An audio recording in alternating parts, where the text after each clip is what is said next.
Comment se défaire d'une habitude néfaste ou d'une addiction? Bonjour à vous et bienvenue à vous dans ce nouveau podcast dans l'émission Intérieur-Extérieur. Dans ce podcast, découvrez les pratiques physiques qui permettent de participer au changement et à l'intégration de nouvelles habitudes plus saines et bénéfiques dans votre quotidien. On y évoque la gestion des émotions et une méthode toute simple qui peut vous aider à prendre en charge cet aspect quand vous en avez besoin. Mais avant d'aller plus loin, voici ce qui m'amène aujourd'hui à traiter de ce nouveau sujet. Eh bien, je faisais récemment la rencontre avec une voyageuse, et c'est toujours agréable et rassurant, enfin je ne sais pas si c'est le bon mot, mais de voir que d'autres filles voyagent seules. Alors très vite, nous nous sommes retrouvées à plonger toutes les deux dans des discussions autour de la spiritualité et de certaines pratiques. Et tout ça est parti du sucre et de comment se défaire d'une mauvaise habitude, qu'elle soit alimentaire ou autre. Alors nous avons par exemple échangé et remarqué que toutes les deux, nous avons arrêté les réseaux sociaux depuis quelque temps.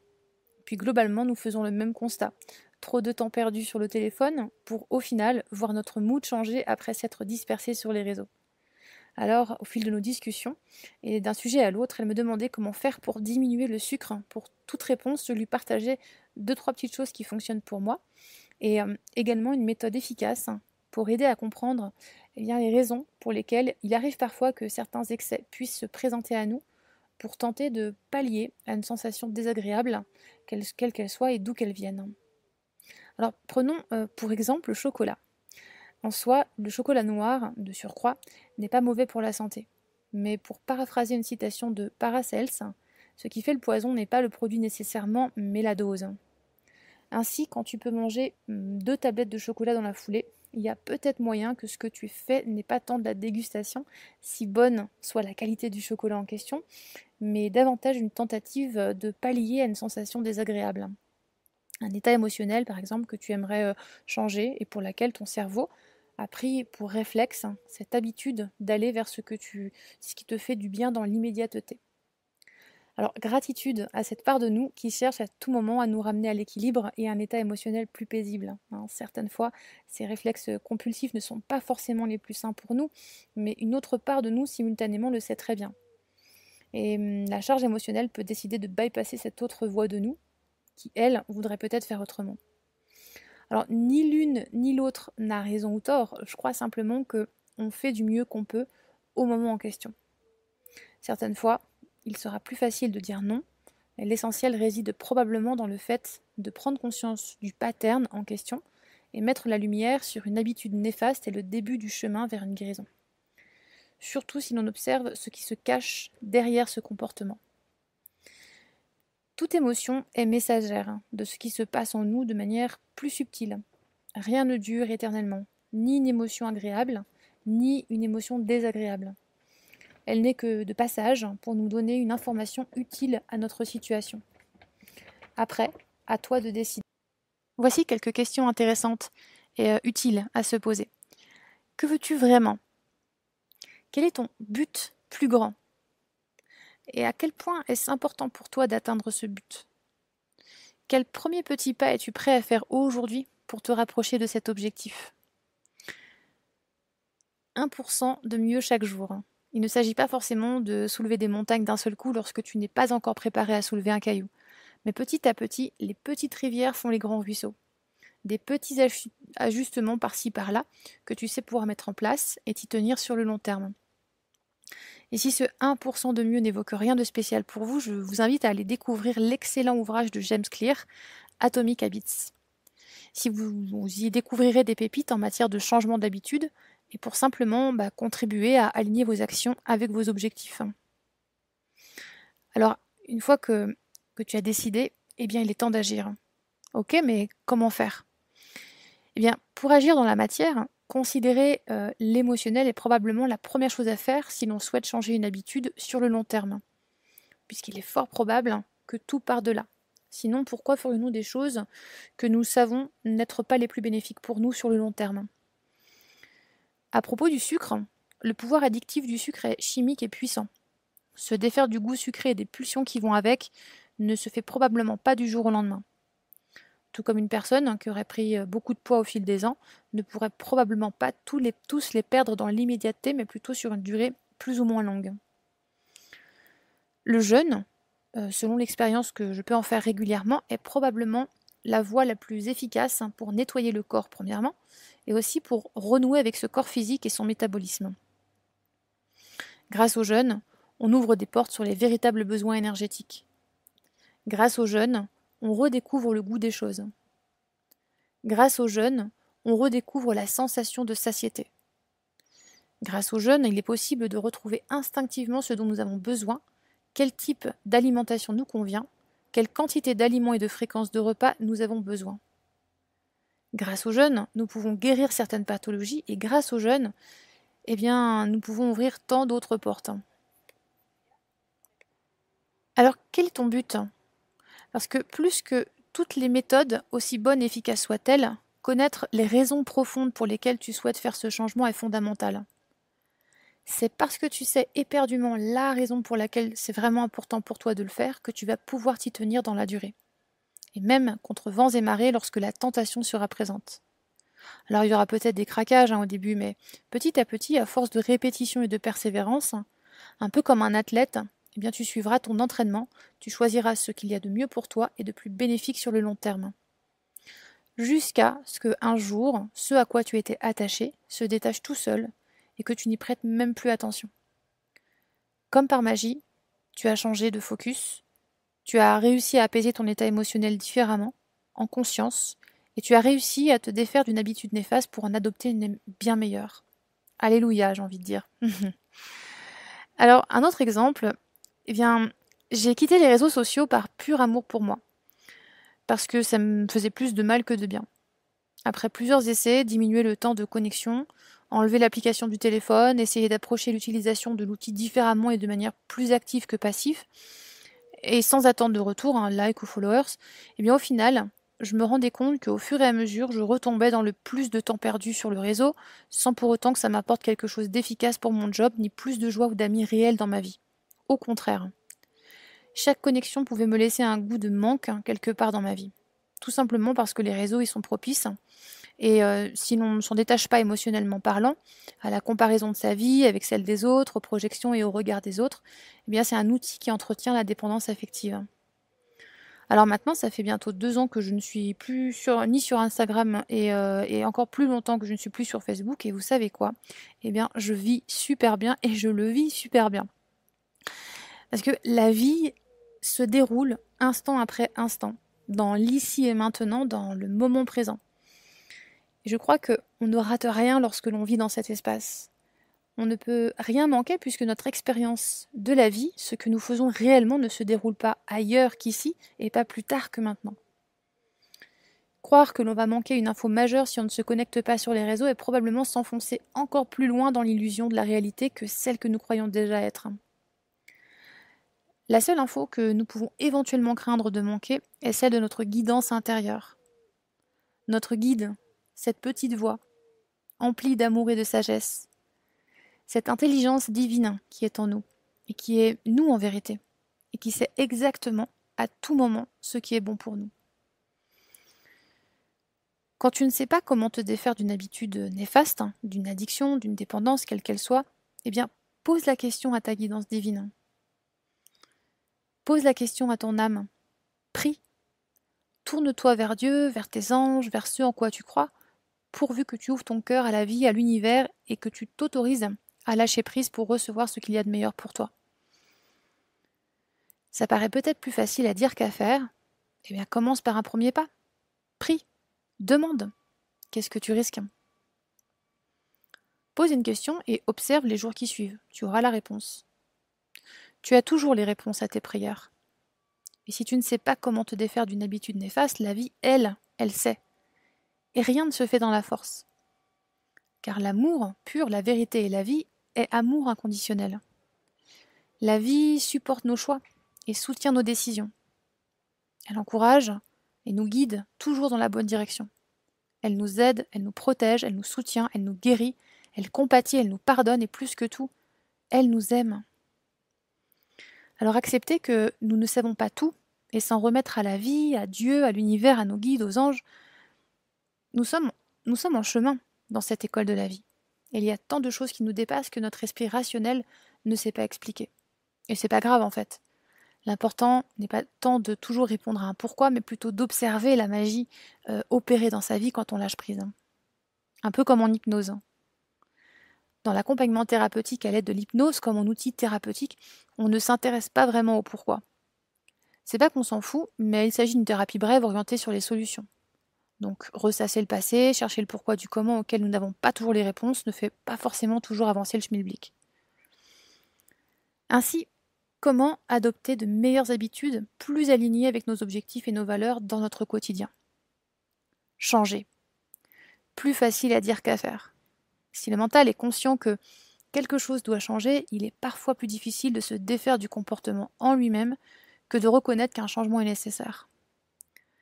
Étant moi-même en chemin, c'est un sujet auquel je tente également de trouver des solutions pour améliorer mon hygiène de vie et pour apprendre à gérer les émotions, plutôt que de les subir et de me laisser envahir par elles. Car derrière tout comportement compulsif, addictif, néfaste, il se pourrait bien que se cache l'aspect émotionnel. Alors je précise ici qu'il ne s'agit pas de tendre vers une perfection quelconque, mais plutôt de chercher de se sentir aligné avec nos valeurs et les objectifs que l'on poursuit. J'ai remarqué qu'inévitablement, quand tu te lèves vraiment tôt le matin et que tu as pris ces premières heures, ces précieuses premières heures pour toi, en premier, au réveil, à méditer, à respirer, à prier, à faire du sport, à visualiser tes objectifs encore mieux, avant toute chose, eh bien, tu te sens vraiment beaucoup mieux. Parce que quand je fais ça, j'ai le temps pour pratiquer sans me rusher le matin. J'ai l'espace dont j'ai besoin pour orienter la journée de la manière dont je souhaite la vivre. Joyeuse, remplie d'énergie et de vitalité, pleine de créativité, d'inspiration et motivée à mes objectifs. En faisant ça, ça me met dans une bonne vibe. Et en faisant ça, ma journée est plus longue et j'ai de l'espace pour faire tout ce dont j'ai envie. Si je vous partage cela, c'est parce que nos routines quotidiennes contribuent à notre état émotionnel. Et de notre état émotionnel peut découler tout un tas de comportements pour nous permettre de revenir à l'équilibre ou à une sensation plus agréable.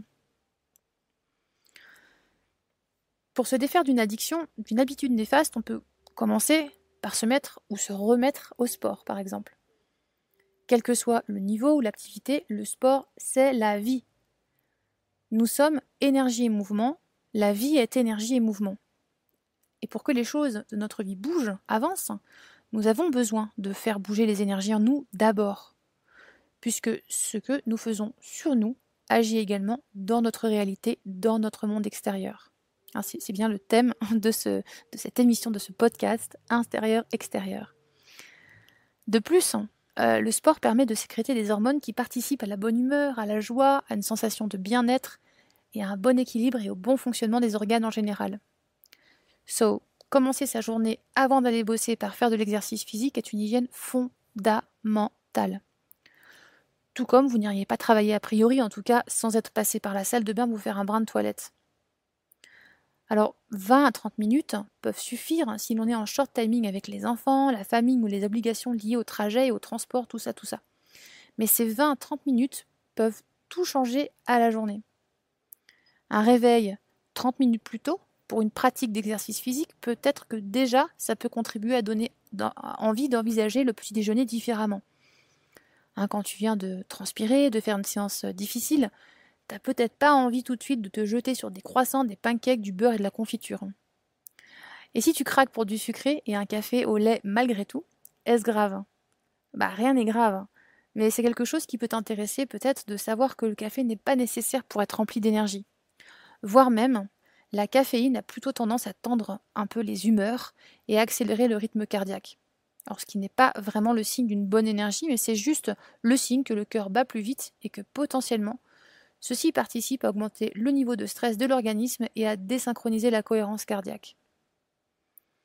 Alors la cohérence cardiaque, si vous ne savez pas exactement ce que c'est, eh bien c'est l'ajustement des ondes vibratoires cérébrales, respiratoires et cardiaques au même rythme. Cette cohérence permet d'être plus calme, puisque le cœur bat moins vite, les ondes cérébrales sont également plus espacées, ce qui ralentit par exemple le rythme des pensées et d'un mental qui serait trop actif. Ainsi, moins de stress et donc plus d'espace pour être présent ici et maintenant et en position de recevoir et d'entendre ton intuition. La cohérence cardiaque est une pratique toute simple que tu peux faire avant de passer à table par exemple.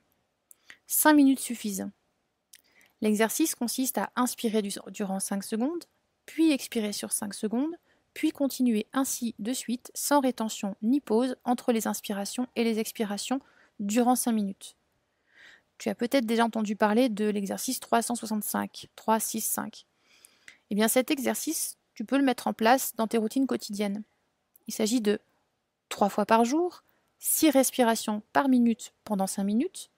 Donc 6 respirations par minute, c'est j'inspire durant 5 secondes et j'expire durant 5 secondes, etc. Et ainsi de suite. Pratiquer la cohérence cardiaque avant de passer à table permet de réduire le stress et les impulsions, notamment, qu'il pourrait y avoir quand il y a de la fatigue, de l'anxiété et de la tristesse ou d'autres émotions comme celle-ci. C'est très efficace et très bienfaisant. Et même des études ont prouvé que pratiquer la cohérence cardiaque régulièrement et sur différentes durées de temps contribue à l'amélioration de la concentration, de la mémorisation et des facultés d'apprentissage. Cette pratique est également utilisée en thérapie car elle participe à la guérison de certains traumas. 5 minutes de cohérence cardiaque avant chaque repas, un réveil 30 minutes plus tôt et une pratique d'exercice physique durant 20 à 30 minutes avant d'aller prendre une bonne douche fraîche et de sortir pour vaquer à tes occupations de la journée, voilà 3 tips qui contribuent activement au 1% de mieux chaque jour pour se défaire d'une addiction, quelle qu'elle soit. Sucre, café, cigarette par exemple. Petit à petit, un pas après l'autre. Quelques modifications simples qui posent des graines de changement. J'ajoute que la qualité et la durée du sommeil participent également à un meilleur équilibre, celui-là même qui a un impact sur les pulsions du sucre et de la nourriture. Ensuite, on peut décider de jeûner le matin par exemple, pratiquer le fasting quotidiennement, le jeûne intermittent. Celui-ci consiste à se nourrir sur une plage horaire de 8 heures et de jeûner durant 16 heures. C'est aussi très bénéfique. Cette simple habitude de ne pas manger le matin ou le soir permet au corps et au système digestif de se nettoyer et de se régénérer. Ça paraît peut-être moins difficile de se passer d'un repas le matin ou le soir que de jeûner sur plusieurs jours quand on n'a pas encore l'habitude. Et comme notre système digestif est directement relié au cerveau par un axe que l'on nomme le gut-brain, eh bien il est facile de comprendre que tout ce qu'on mange affecte d'une manière ou d'une autre notre état d'être. Le sucre en particulier, puisque celui-ci modifie de manière artificielle notre sensation de bien-être. Alors si tu as tendance à te sentir déprimé ou alors que tu consommes beaucoup de produits sucrés et qu'en plus tu bois du café, peut-être que ces deux aspects sont des choses sur lesquelles tu peux décider d'agir. Et le sucre se cache partout. Il n'y a pas que dans les confiseries, donc le sucre raffiné que tu ajoutes éventuellement au dessert, il y en a aussi dans la farine, le pain, dans les pâtes en général, dans une grosse majorité de produits industriels transformés, évidemment dans les biscuits et les bonbons, dans les sauces, dans l'alcool et aussi, bien sûr, dans les fruits, les végétaux et les céréales. Alors il y a le sucre raffiné et sucre naturel, celui que l'on trouve notamment dans les fruits, les végétaux, les légumes racines, les légumineuses et les céréales. L'index glycémique du sucre naturel, à l'exception du miel, est plus bas que celui du sucre blanc par exemple. Alors si tu veux faire la chasse au sucre, eh bien commence par le début, supprimer de ton alimentation le sucre blanc et les produits sucrés qui n'ont pas forcément un gros intérêt nutritionnel, comme par exemple les biscuits, les confiseries, les pâtisseries, les sauces exaucées en goût comme le ketchup et aussi les sodas. Et si malgré tout tu aimes le goût sucré, tu peux toujours préférer les fruits à leur état naturel ou en jus. Et bien meilleur pour la vitalité et pour la santé que les sodas. Tu peux faire des desserts naturels sans ajouter de sucre ou préférer éventuellement le sucre de fleur de coco ou de canne. Le miel est un produit naturel à consommer avec modération car son index glycémique reste élevé et son pouvoir sucrant est puissant. Il existe certains produits qui remplacent le sucre pour soi-disant réduire son effet néfaste, la stevia par exemple, mais ma recommandation est de toujours préférer ce qui est réellement de provenance naturelle et non transformée. C'est ainsi un bon moyen de s'assurer de la qualité du sucre en question. Après avoir décidé, puis agi en faisant quelques modifications de ci, de là, reste que la partie émotionnelle doit être considérée et prise en charge. Et pour cette partie, seule ou accompagnée par un thérapeute, la gestion des émotions est fondamentale à une pleine santé. Ce sont les émotions enfouies et stagnantes et cristallisées qui ensuite peuvent éventuellement modifier l'état de santé. La pleine conscience est quelque chose que l'on peut faire soi-même et qui permet petit à petit de conscientiser les schémas. Pour maintenir une pleine santé, il y a le corps physique est la manière dont on prend soin de lui, par l'exercice, les soins qu'on lui apporte, la manière dont on le nourrit et la qualité du sommeil et du repos qu'on lui offre. Le corps émotionnel est la manière dont on prend en charge les émotions qui nous traversent, en les accueillant plutôt que de les rejeter, les renier ou de les enfuir. Bien des méthodes existent pour cela. Les émotions ne nous définissent pas. Elles ne disent pas qui nous sommes, mais plutôt ce que nous ressentons, ce qui passe dans nos énergies à un instant T en réaction à une situation. Elles ne sont que temporaires, mais elles ne disparaissent pas toutes seules. Ainsi, les transformer en énergie qui peut nous servir de manière positive est une méthode intéressante. Prenons l'exemple de la colère. Si tu ressens de la colère, tu peux l'accueillir, l'observer et te distancer de celle-ci, sans pour autant la renier, sans la rejeter, juste la voir et te demander: d'où vient cette colère? M'appartient-elle? Est-ce une projection de l'autre? Alors si elle t'appartient, demande-toi simplement quelle est la situation qui t'a déclenché. La colère en médecine chinoise est la continuité d'un sentiment de frustration qui perdure car celui-ci n'a pas été libéré précédemment. Cet état émotionnel de frustration accumulée se transforme donc en colère. Alors une fois que tu as observé cette émotion, tu peux décider de la reconnaître pour ce qu'elle est, de la colère, et accepter l'excès d'énergie que ça provoque peut-être en toi, ou que cela provoque en toi. Ou en tout cas ce que ça provoque chez toi. Ensuite, tu peux transformer cette énergie, cette émotion, en autre chose. De la force par exemple, du courage ou de la créativité, pour ne citer que ces quelques exemples. Tu peux aussi te dire à voix haute, par exemple: je transforme cette colère en créativité. Cette colère n'est pas moi, ce n'est qu'une information. Je me libère de cette colère et la transforme à présent en énergie positive et bénéfique pour moi. Ces tips que je vous partage ici sont des outils que j'ai pu également recevoir par différents canaux, podcasts ou vidéos notamment. Et je trouve ces méthodes simples, faciles à mettre en place et très efficaces.